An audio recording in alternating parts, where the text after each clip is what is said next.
Hi, everybody, and welcome to Arts Fest. I'm Dr. Tim Hughes from the London College of Music, and we're very pleased to be able to welcome Mark Parmiter today. Mark is one of our most interesting final year undergraduate students. He's on the Music Tech Specialist course, and we're going to talk about his major project. Okay, so Mark, would you like to introduce yourself and say what your project is? So hi, I'm Mark.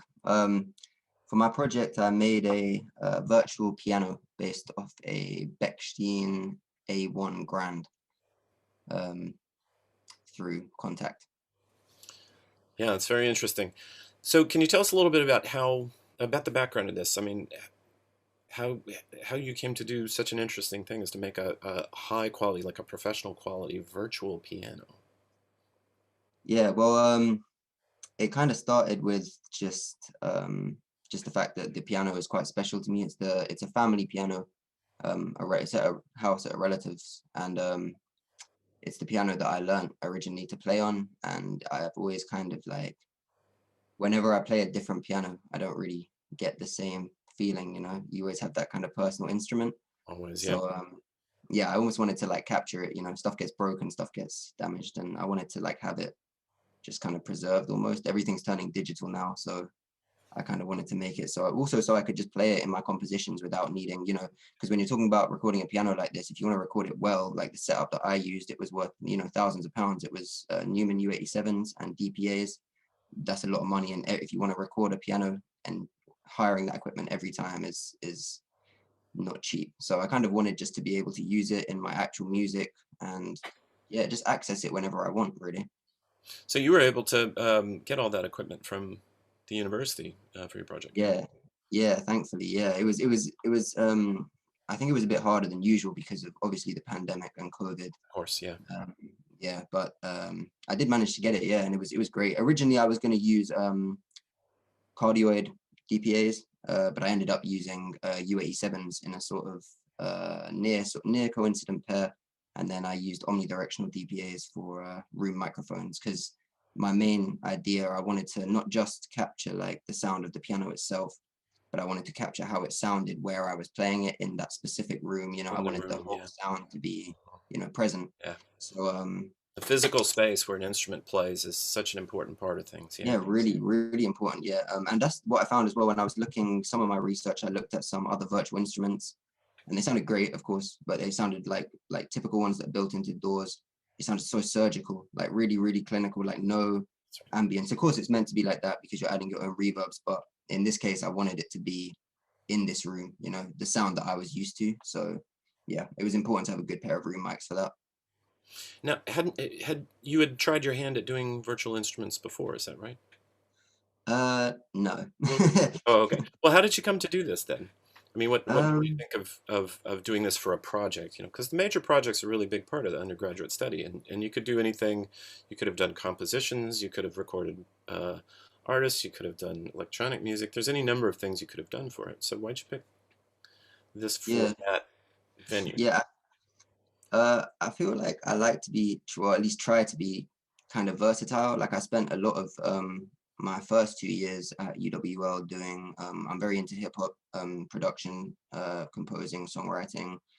Before I actually came to UWL, I used to do like studio sessions with hip hop Mm. artists, producing for them. But I kind of wanted to try something a bit different, and also I'm quite into my tech stuff, so I wanted to kind of do a project that combined like the acoustic side with the mixing and editing side and the tech side as well. And that this really does that because you've got the recording and you have the editing of once you've recorded it, you have to edit the samples down and then you have to actually map it into the software itself and you have to do a bit of scripting, a bit of coding to make it all work. So I think it was a really like broad kind of area, but like yeah, Yeah, it was really really interesting and I learned so much. yeah, it's quite an accomplishment. It's also the thing too about it is that it's a proper research project. I mean, you're as we speak now, 5,500 words and counting. Going to be a good bit bigger. Oh yeah, But but that's I mean I mean, you did a lot of research for this. The literature review is pretty extensive. You spoke to people who do this for a living, and it was pretty long period of figuring out how this works and what the history of it is and all of that first too, on top of that. Yeah, yeah, definitely. It was great though. I mean, that just the fact that I could even have access to those sort of people and those sort of like resources to learn this information was just incredible. Like it was priceless, and I learned so much about it.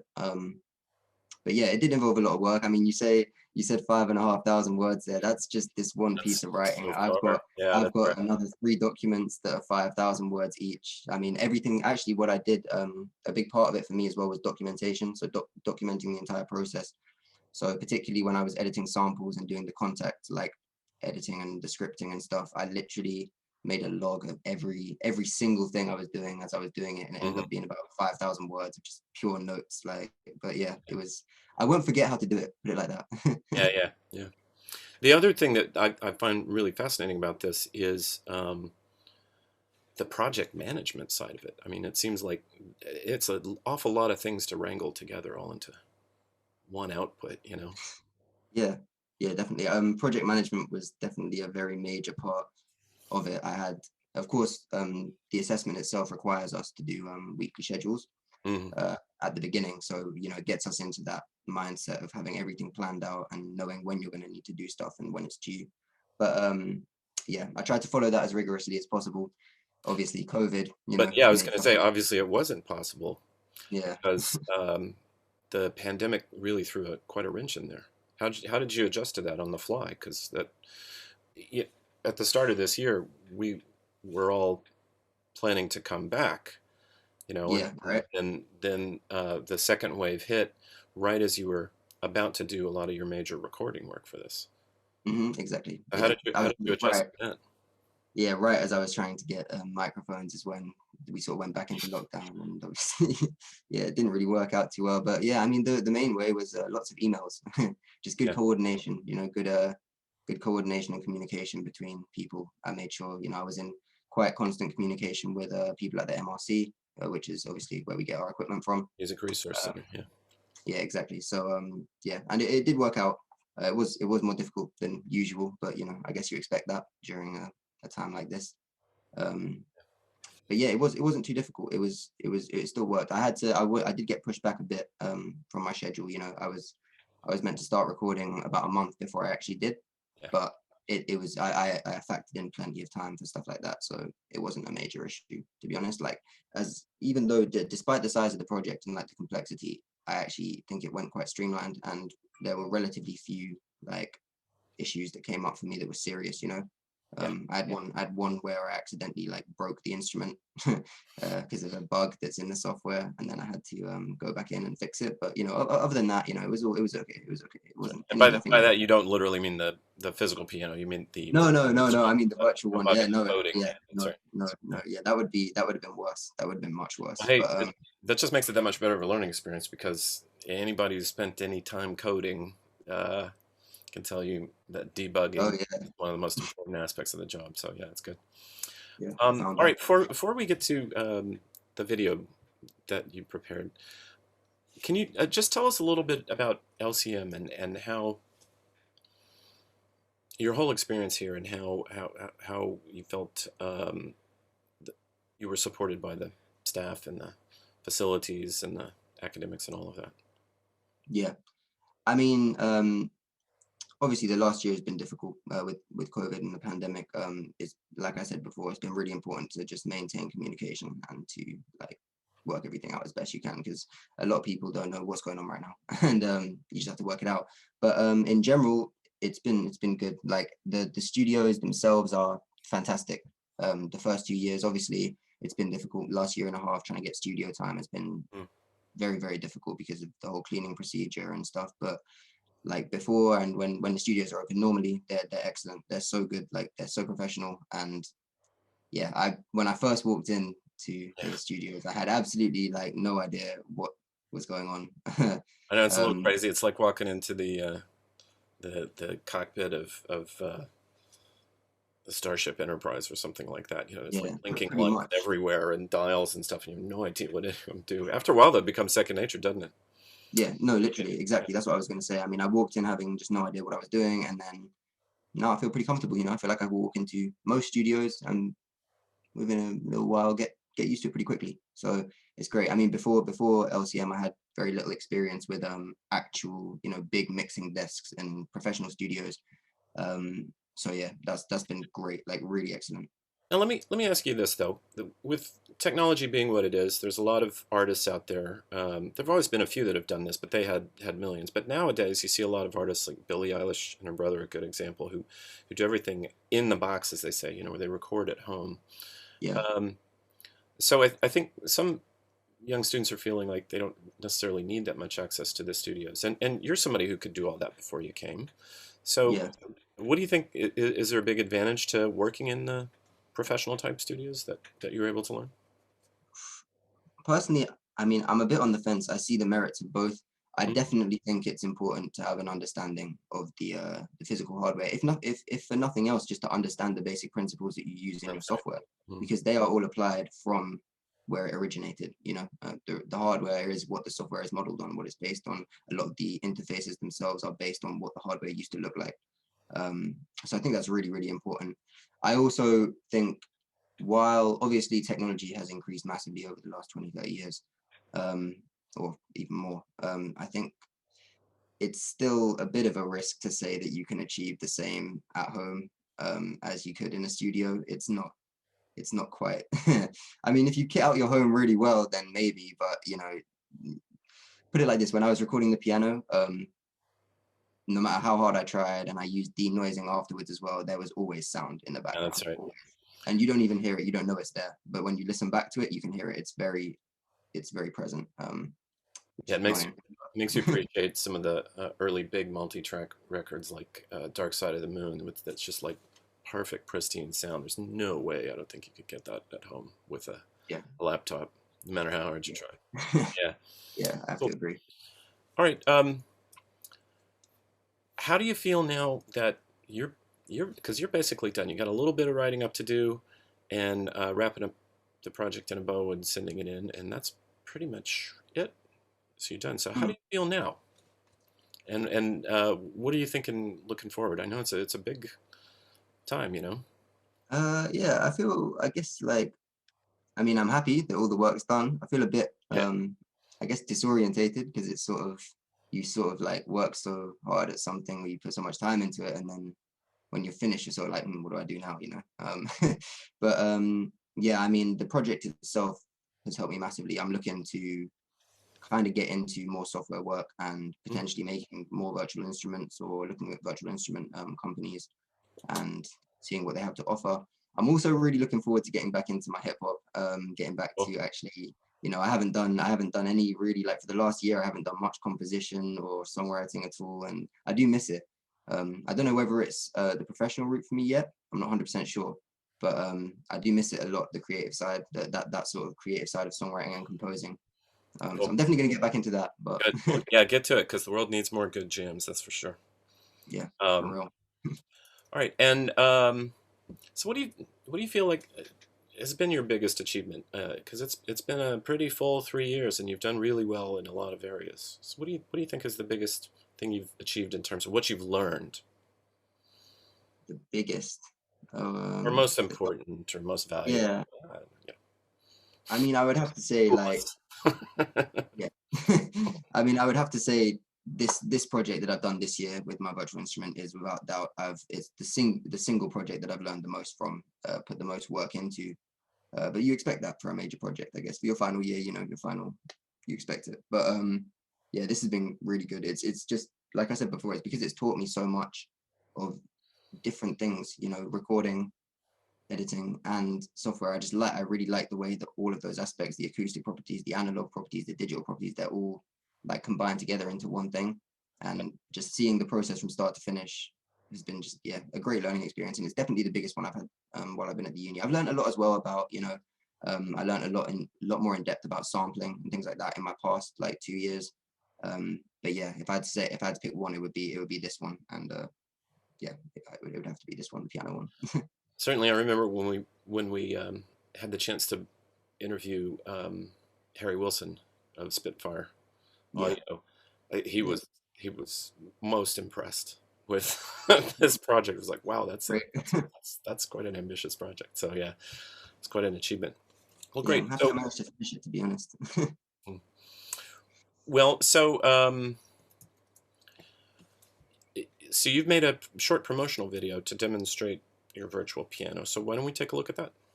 Okay. Yeah, that's great. Okay, so this is just a really quick run through of the instrument and briefly how I made it. So this is the interface here. You've got the Bechstein logo with a nice picture of the keys, and you have sustain and mechanical controls here.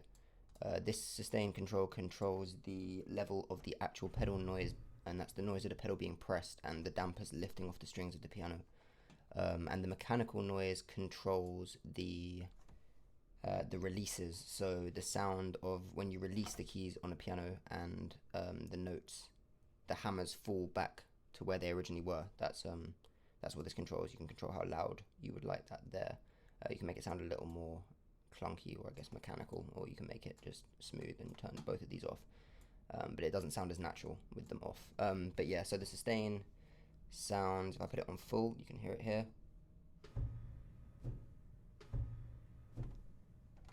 And if I turn it off, hopefully should receive no level. Same with the mechanical side. If I put it on full and I play a chord, if you listen, when I release the keys, you can hear those little clunks. Yeah, those are the noise of the hammers falling back down. So yeah, that's just the interface. Delving a little further into it, we have all the groups here. So each of these individual segments here is one sample, and all of these are different samples in all of these groups. It's just over 1080 samples in total. The size is around 6 gigabytes. And here you have, these are the normal notes, so, and then these are the sustain. The ones with S are the sustain groups. So when the pedal is pressed, those will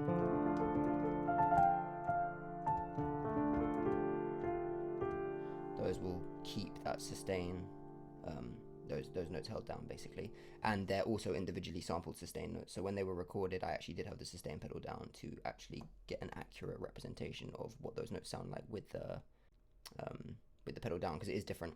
Because obviously when the dampers are lifted off the strings of the piano, you have resonance between the other strings as well when you hit a note. So it's quite important to capture that. These are velocity layers, so different dynamics of the piano. So the keys hit at different strengths, represented back through the virtual instrument. So if I hit it quietly, you can see this sample here is triggering. I hit it a bit louder and it's triggering this sample, and then this is about forte, and if I go hard, then it's yeah, fortissimo. These are the fortissimo samples. So yeah, that's pretty much it really. It sounds pretty nice to me.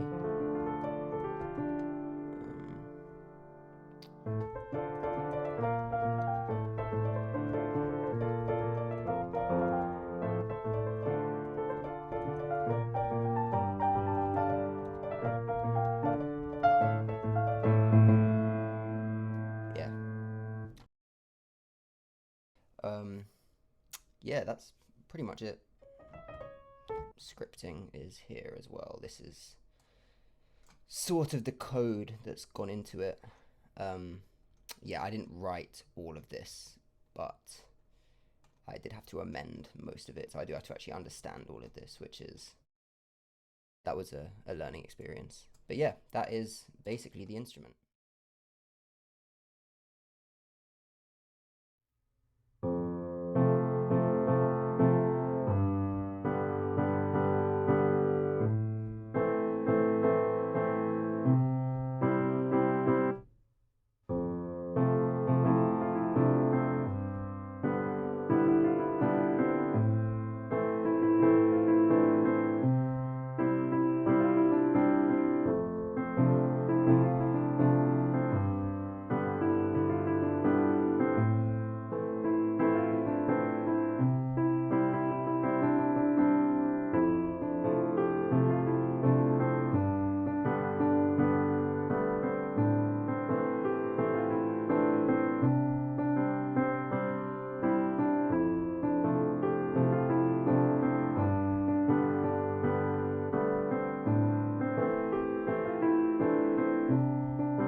Wow, that's very interesting, and it sounds great.